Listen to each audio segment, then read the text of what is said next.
And so today I'm going to explain the swing in a more simplified approach. Before we go into all of the body parts, let's break it down into 4 body parts, right? The big main ones. And so that approach, we're going to do the 1, 2, 3, 4 tracking system. Okay, so you have the main one, which is the back quadrant, which is the back leg. And then you have the back arm. And then you have the front leg and the front arm. And so we have to understand that all of the movements of the body is either loading or unloading. You're either pushing or you're pulling. That's it. It's binary with the movements of the human body. Okay, so you have all these different muscle groups and movements that you can do, but generally those movements are broken into 2 categories, loading and unloading. So that's what we're going to be keeping track of, is during the pre, middle, and end of the swing, what are the 4 main body parts doing? Okay, so we see Shohei Ohtani here at the start of his swing.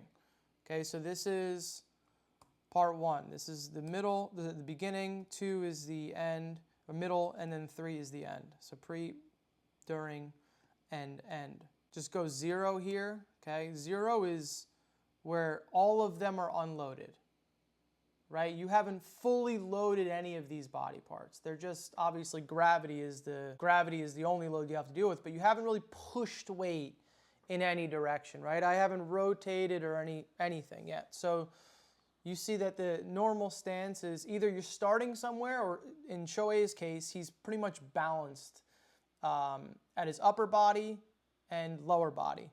So that's, neutral. So we're going to just call it neutral on all 4 of these parts. Okay, so now we're going to watch where he goes.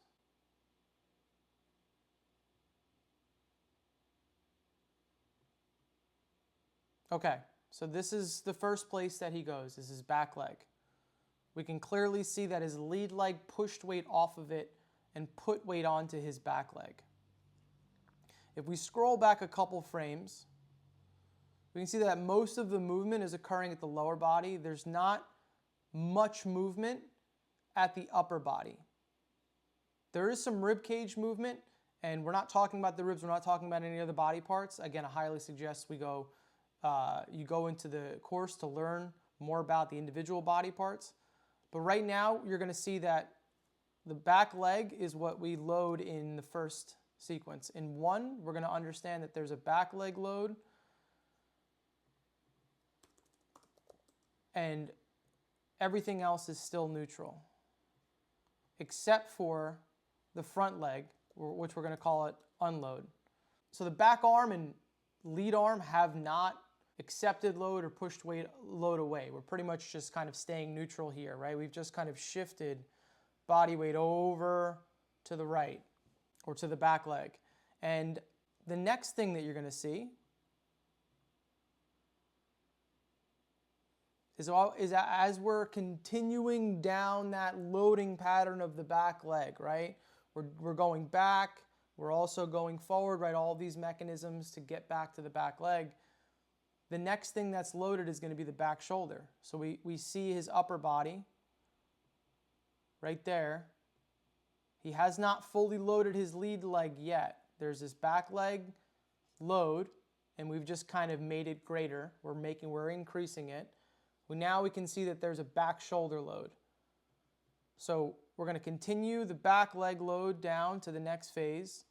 The back arm is now loaded, which means that the front arm is unloaded. That means that the front arm is actually pushing weight away off of it, right? Anything that's loaded, the opposite has to be unloaded. That's just the basic principle of energy transfer. So the opposite arm is unloaded, the back arm is loaded. Same thing happened in the first phase with the lower body.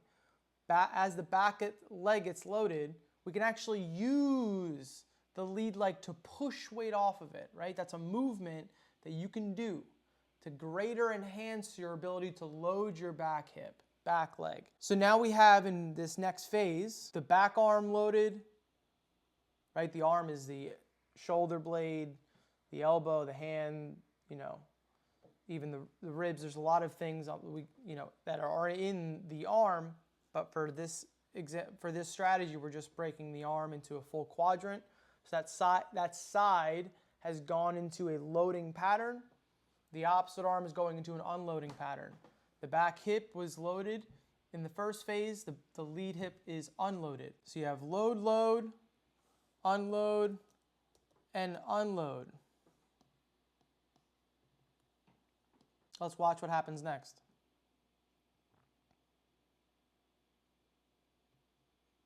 Okay, most of you are not going to be able to achieve this movement because you actually have restrictions that are in your body that will not allow you to achieve what professionals achieve. And this is where you get your lead hip to load and start unloading your back hip. So you go back leg unload, back arm is still loaded, front arm is still unloaded. But now the front leg needs to be loaded. So we're going to slow it down real slow. I'm going to go 0.25 here because this is the quickest part. And this is the front foot strike, right? That's why we call it that. So front foot strike just occurred here. He got his whole foot onto the ground, and we can see him move his back hip. Sorry, we can see him move his front hip back and his back hip forward. And that's the signature of that switch and the unloading, the loading of the lead and the unloading of the back. But there's a moment, even if it's just a moment, where that occurred and the other stayed behind, right? That delay, right? If I'm unloading, right, I'm a righty, if I'm unloading with my lead arm and I'm actively loading with my back arm, my lower body does something opposite. That means I haven't fully unloaded this sequence, right? And so you have this kind of 1-2 effect. So now you can get power starting from your lower body and then cascading your upper body. So now you haven't quite turned on your upper body yet. Boom, in 4 is when you start to unload your back arm and load your lead arm. Back arm. So the back leg just continues to unload. Back arm is now unload. Front leg continues to load, and front arm now is loaded. So there's a number of body parts on that side of the body that are doing certain things, upper body quadrant, lower body quadrant. There's a lot of body parts that are involved in this kind of simplified 1, 2, 3, 4 sequence that you need to optimize, because not only do you need to get the timing right, but you also need to understand that you can do things with your body a certain way to optimize how much time you can spend in them. That's the real ticket, is that you want to be able to spend time in these body parts because you need to delay the loading and unloading of them. And for that, you need range of motion and also an understanding of how to use that range of motion during the swing. So not only do you not speak the language to be able to write the movements down and accurately track what you need to do, so you're illiterate, you also are tight. Your body is rigid because you do a lot of grunting and doing hard weightlifting stuff, which is great. You need to get stronger.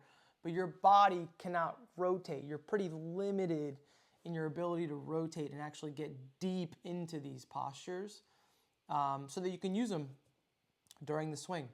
And for that, that's the baseball training school. So join if you want to learn how to speak the language, and join if you actually want to open up your body, learn how to get more mobile, and then learn how to actually get strong without losing that mobility, right? That's also a trick that is found in the baseball training school. So I'll leave a link below, and I will see you in the next video.